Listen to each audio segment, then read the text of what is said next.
Guys, good morning. Natapos na ako magkayod.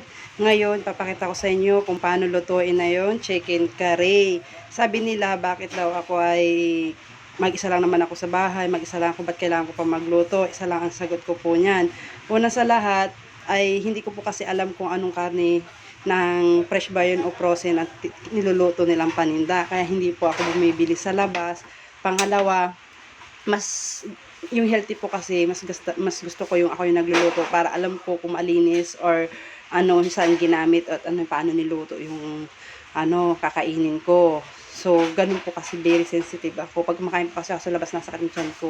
Kaya kahit mag-isa lang ako nagluluto ako, mas nakakatipid pa ako dahil yung tanghalian, gabihan, pag may natira pa almusalan. So kahit mahirap magluto, at least alam mo sa sarili mo na healthy yung kakainin mo dahil ikaw ang gumawa, ikaw ang nagpakahirap, ikaw ang nagpapagod, at mas masarap yung pinaghirapan mo yung kakainin mo.